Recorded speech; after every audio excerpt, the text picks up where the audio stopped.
Vamos falar sobre o tema Faça o que eu digo, mas não faça o que eu faço. Como já vimos, Romanos fala sobre a justiça de Deus. Esta famosa carta escrita pelo apóstolo Paulo começa o capítulo 1 falando sobre o estado de decadência moral, de pecaminosidade dos gentios pagãos que não conheciam a Deus. E agora, Paulo dirige a sua atenção no capítulo 2 para mostrar que a situação de pecado não atinge apenas o mundo pagão, apenas aqueles povos que viviam uma vida desregrada, que não conheciam a lei de Deus expressa no Antigo Testamento. Mas a situação de pecado era igualmente complicada, igualmente real entre os próprios judeus, mesmo aqueles que eram religiosos. E assim, o apóstolo desfila as palavras da parte de Deus a partir do primeiro versículo, conforme podemos ver na NVI. Portanto, você que julga os outros é indesculpável, pois está condenando a si mesmo naquilo em que julga, visto que você que julga pratica as mesmas coisas. Sabemos que o juízo de Deus contra os que praticam tais coisas é conforme a verdade. Assim, quando você, um simples homem, os julga, mas pratica as mesmas coisas, pensa que escapará do juízo de Deus? Ou será que você despreza as riquezas da sua bondade, tolerância e paciência, não reconhecendo que a bondade de Deus o leva ao arrependimento? Como vemos, Paulo começa a nos mostrar que os religiosos do seu tempo eram pessoas que diziam uma coisa, mas falavam outra, semelhante ao que nós conhecemos do procedimento de muitas pessoas do nosso tempo que fazem exatamente isso. Faço o que eu digo, mas não faço o que eu faço. Deus certamente não tolera esta incoerência. Por isso, o versículo 8 nos diz: mas haverá ira e indignação para os que são egoístas, que rejeitam a verdade e seguem a injustiça. Haverá tribulação e angústia para todo ser humano que pratica o mal, primeiro para o judeu, depois para o grego. Mas glória, honra e paz para todo o que pratica o bem, primeiro para o judeu, depois para o grego, pois em Deus não há parcialidade. E o texto bíblico prossegue no versículo 17, dizendo o seguinte: ora, você leva o nome de judeu, apoia-se na lei e orgulha-se de Deus. Você conhece a vontade de Deus e aprova o que é superior porque é instruído pela lei. Você está convencido de que é guia de cegos, luz para os que estão em trevas, instrutor de insensatos, mestre de crianças, porque tem na lei a expressão do conhecimento e da verdade. E então, você que ensina os outros não ensina a si mesmo? Você que prega contra o furto, furta? Você que diz que não se deve adulterar, adultera? Você que detesta os ídolos, rouba-lhes os templos? Você que se orgulha da lei e desonra a Deus desobedecendo a lei, pois, como está escrito, o nome de Deus é blasfemado entre os gentios por causa de vocês. Meus queridos, vamos observar em Romanos capítulo 2, que Paulo está mostrando que muitos dos religiosos que se orgulhavam da sua tradição, que se orgulhavam de estarem apoiados na lei, e isso não é algo que se refere apenas ao povo judeu. Através da história, muitos religiosos de várias outras religiões, inclusive do próprio cristianismo, católicos, protestantes, evangélicos, têm tido uma conduta incoerente em relação ao seu próprio discurso. Estão muitas vezes acreditando na sua justiça própria, estão crendo que são superiores aos demais por causa do seu próprio procedimento e da sua própria tradição, e, na verdade, não apresentam um comportamento que seja digno do nome de Deus. E aqui, Paulo então começa a mostrar que diversos desses religiosos estavam apoiados na lei, ensinavam aos outros, estavam falando contra o furto, mas a sua vida pessoal era uma vida que estava em contradição. Ao contrário do que as pessoas imaginam, a Bíblia não é um livro que vem falar positivamente de religião. Pelo contrário, os religiosos na Bíblia, de modo geral, são pessoas que estão longe de Deus, porque, na verdade, a religião, no seu sentido ritual, no seu sentido legalista, no seu sentido meramente tradicional, não traz vida com Deus. Normalmente vamos observar no discurso de Jesus e até mesmo dos apóstolos que os religiosos, quase que invariavelmente, são as pessoas mais difíceis de receber a ajuda divina porque não reconhecem a sua fragilidade e não recebem graça e perdão de Deus, pois se julgam preenchidos, são autossuficientes. E dessa forma, a atitude, a postura de Deus é exatamente a mesma. Deus é justo, Deus é santo, Deus é perfeito, e o seu julgamento, a sua ira, a sua manifestação de descontentamento por causa do pecado se dirige ao pagão que está longe de Deus e também ao religioso, judeu ou não, que não tem uma vida de fato agradável a Deus. E aqui nós vamos observar no final do versículo 20, do capítulo, no versículo 25 em diante, que o texto começa a pegar pesado, a falar diretamente de diversos detalhes próprios das práticas religiosas judaicas do tempo do apóstolo Paulo, que estavam se tornando motivo de orgulho, de sentimento de superioridade por parte daqueles religiosos. E Paulo então diz: a circuncisão tem valor se você obedece à lei. A circuncisão, todos conhecem muito bem, era uma espécie de ritual que era feito no menino quando ele tinha 8 dias de vida, na sua parte genital, para fazer uma aliança entre Deus e o seu povo. Esta era a marca de que Deus tinha uma aliança com Israel.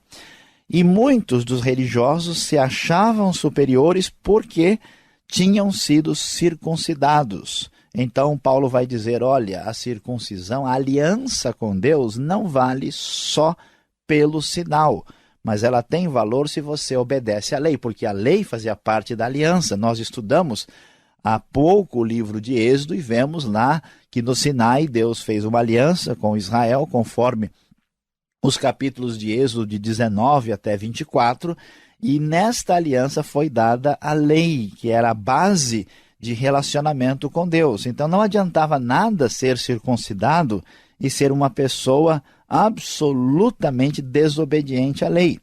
E o texto prossegue, conforme nós podemos constatar na NVI: mas se você desobedece à lei, a sua circuncisão já se tornou incircuncisão. Da mesma forma, temos pessoas religiosas, inclusive dentro de igrejas evangélicas, que se julgam superiores, porque de alguma forma se acham mais próximos de Deus, e quando na verdade a sua vida não tem nenhuma diferença, e muitas vezes, da vida das pessoas que estão longe de Deus, assim como esses religiosos não tinham uma vida diferente dos gregos e romanos pagãos que não conheciam o Deus verdadeiro.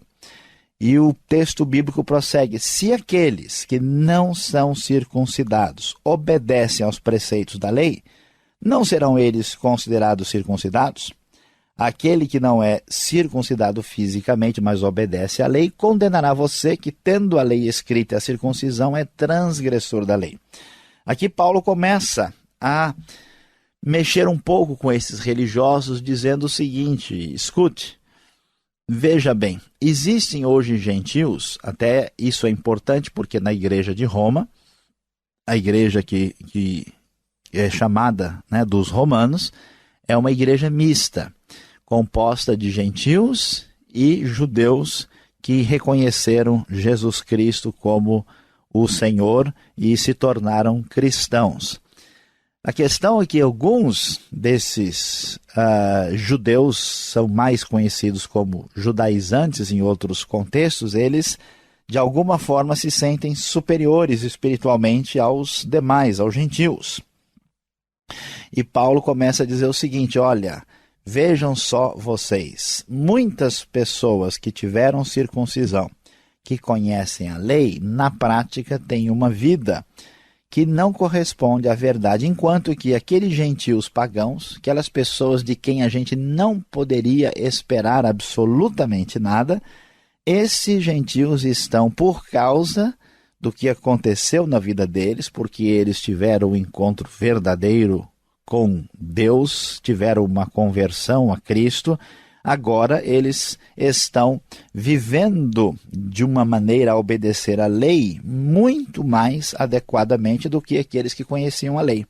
Seria talvez para os evangélicos e protestantes e até católicos hoje ouvirem, por exemplo, que perante Deus uma pessoa que pratica, vamos dizer aí, um culto tribal, ou um culto destas religiões chamadas mais primitivas, que vêm de outros continentes, que essas pessoas estão numa condição melhor diante de Deus do que os religiosos. Imagine você, né? Quem é que diria, quem é que aceitaria uma palavra dessa, que alguém que veio lá das ilhas da Polinésia, que pratica, um nativo da Polinésia que pratica uma religião canibal, de repente Deus diz: olha, aquele sujeito está melhor do que você perante mim. O sujeito ia ficar, né, quem ouviu isso vai ficar absolutamente indignado. Não, peraí, vamos explicar isso direito. Então Paulo vai dizer: olha, não é judeu quem o é apenas exteriormente, nem é circuncisão a que é meramente exterior e física. Não, judeu é quem o é interiormente. E circuncisão é operada no coração pelo Espírito, não pela lei escrita. Para esses o louvor não provém dos homens, mas de Deus. Paulo termina dizendo o seguinte: olha, vocês estão preocupados com o pedigree de vocês. Vocês estão achando importante a sua relação especial de tradição religiosa. E Deus não está preocupado com isso. É claro, alguém pode levantar a questão: mas escuta, Paulo está criticando os judeus? Será que ele tem alguma coisa contra os judeus? Claro que essa pergunta não faz sentido, porque o próprio Paulo é judeu. Ele não está cometendo nenhum ato contra aqueles que são da sua mesma etnia. Mas a questão não é se a pessoa é de origem judaica ou não. A questão é como a pessoa vê isso como um orgulho perante Deus de se sentir superior aos outros. Alguém, por exemplo, pode achar que é melhor do que os outros por ser brasileiro, por ser americano, por ser japonês, por ser europeu, por ser africano, e tudo isso, de acordo com a Bíblia, não faz nenhum sentido. Não é judeu apenas quem é exteriormente, ou seja, a ideia aqui não é valioso diante de Deus, não está em relação real com Deus só a pessoa que é aquilo que ele demonstra ser externamente, não só quem fez a circuncisão. Não, o verdadeiro judeu nesse sentido aqui é quem o é interiormente, ou seja, a pessoa que está em aliança com Deus, sendo judeu ou sendo gentil, é aquele que teve a circuncisão no coração, conforme os profetas de Israel já haviam falado e anunciado. Deus está interessado numa circuncisão de coração e não meramente no corpo. Essa circuncisão operada pelo Espírito, isso é o que tem valor. Portanto, Paulo vai encerrar o capítulo 2 dizendo: olha, Deus está passando a sua régua no mundo, a régua do seu critério de justiça, e ele está dizendo o seguinte: a ira de Deus está manifestada, primeiro, contra os pagãos ímpios, gentios, que vivem de maneira desregrada, que vimos no capítulo 1. E agora contra os religiosos cheios de justiça própria, que aqui são apresentados contextualmente como os religiosos que havia na época de Paulo que eram seguidores do judaísmo. Portanto, pagãos e religiosos, todos eles estão debaixo da ira de Deus porque não possuem justiça para apresentar-se diante dele. Que Deus abençoe a nossa reflexão neste dia.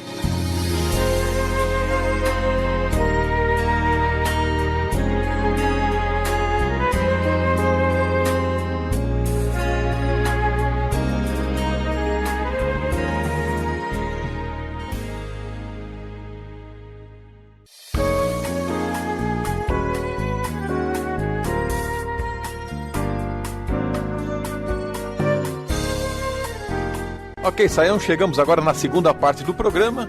Vem as perguntas. Capítulo 2 de Romanos. Eu acho que tem muita coisa para a gente perguntar, mas o que me preocupa é o versículo 14. Quer dizer que gentio ou pagão, ele pode viver os 10 mandamentos sem nunca ter lido os 10 mandamentos? É isso que eu estou entendendo aqui?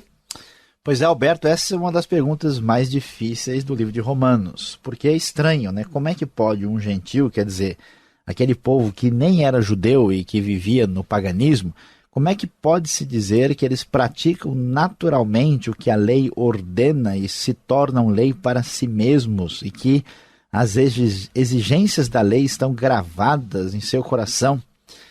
E o que significa isso? Significa o seguinte, que Paulo não está dizendo que o gentio no estado natural, ele é uma pessoa pura e que vale a intenção dele ou somente o sentimento dele. Tanto que não pode ser isso, que já no versículo 12 está escrito, todo aquele que pecar sem a lei também perecerá. Ele não está advogando uma ideia de que o gentio sem Deus pode ser salvo pela sua inocência. Isso... A gente até ouve, né? Puxa, o cara é tão bonzinho, bonzinho, né?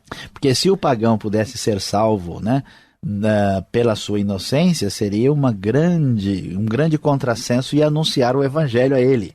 Mas quem são esses gentios? Gentios são aqueles membros da comunidade, da igreja, que receberam a Cristo. Paulo está tentando pegar firme no legalismo e no orgulho desses judeus religiosos. Então ele está dizendo o seguinte, olha, hoje nós temos gentios que são pessoas que não têm a lei, não têm a tradição, não conhecem a lei como vocês conhecem, e eles praticam o que a lei ordena porque a lei está escrita no coração deles, porque eles receberam a Cristo. Então, para os religiosos, a ideia é a seguinte, olha, vocês não têm vergonha de estar se orgulhando de uma tradição da qual vocês não vivem em coerência com ela, quando você vê que um pagão começa a fazer e obedecer a verdade de Deus de dentro para fora e não de fora para dentro, por causa da nova aliança que ele tem no coração da circuncisão operada pelo Espírito. Então esse é o sentido do texto, não se refere a um gentio que está fora da realidade do mundo, que não conhece de nada e que é bonzinho por natureza, porque isso não faz sentido, principalmente em Romanos 1 e 2. E curioso é que Paulo era um judeu, falando uma coisa dessa, aí eu pergunto, quem é judeu? Existe um judeu hoje? Judeu é aquele que botou uma roupinha, frequentou o templo, está com a Torá debaixo do braço. E que judeu é esse? O bíblico existe ainda? Então veja bem, aqui nós temos que entender a Bíblia, o Novo Testamento, dentro de um determinado contexto. É claro que o judeu existe, tanto é que o Paulo está se referindo a eles. A própria Bíblia diz que Jesus é judeu e a salvação vem dos judeus. Claro que o judeu existe, e tanto é que nós vamos ver lá na frente que Deus tem planos para Israel, que ele considera o povo do judeu como existente. A questão aqui, ela é contextual. Paulo está dizendo o seguinte, escuta, quem é judeu no sentido religioso verdadeiro, não no judeu de etnia, como se a pessoa perdesse a sua identidade. A questão é quem está numa relação de aliança com Deus. Então ele diz, o fato de apenas estar exteriormente não é o que vai valer perante Deus. Por isso, no versículo 29, ele vai dizer, judeu é quem o é interiormente, a circuncisão é operada no coração, pelo Espírito. Isso não quer dizer que Deus volta as costas definitivamente para Israel e para o povo da aliança. Há planos de Deus claramente estabelecidos para Israel no Novo Testamento, mas quer dizer que se está se criticando não a etnia, mas um sistema religioso que passou a colocar a glória no próprio homem e defender uma autossuficiência em termos de justificação. Esse problema que aconteceu com os judeus acontece com todas as pessoas em diversas tradições religiosas, inclusive no próprio cristianismo. Ou seja, religião não salva ninguém. Exatamente, principalmente desse jeito. Sayão, desculpa o trocadilho, mas você ajudou eu. Muito obrigado por essas respostas. Você aí continue na sintonia. Vem mais um pouco para você de estudo bíblico.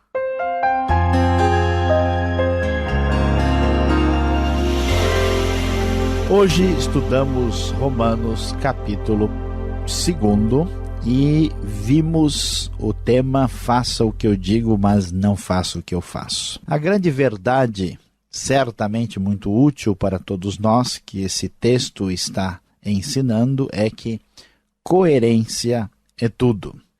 Muitas pessoas têm pontos de vista diferentes na vida, mas certamente uma das virtudes mais valorizadas é quando nós vemos que uma pessoa de fato leva a sério o que está fazendo na sua vida, aquilo que crê. Todos nós respeitamos a integridade, a coerência de uma pessoa a partir dos seus princípios. A pessoa pode estar errada, a pessoa pode estar enganada, a pessoa pode ter um pressuposto falso, mas é admirável a disposição e a coragem que a pessoa tem de viver de modo coerente. Se alguém pode viver de maneira coerente com um pressuposto incorreto e ser admirado, qual deve ser o comportamento das pessoas que seguem a Deus e obedecem ao Evangelho de Cristo? A grande verdade é que a coerência é uma das virtudes mais importantes, e aqui o texto diz que o problema dos religiosos é que eles diziam uma coisa e faziam outra, totalmente diferente. E se formos sinceros, se formos bem longe, vamos descobrir que nós, a partir de nós mesmos, nunca conseguiremos ser plenamente coerentes. É necessário buscar a ajuda de Deus. Preste bastante atenção nessa questão tão importante e Deus abençoe a sua vida.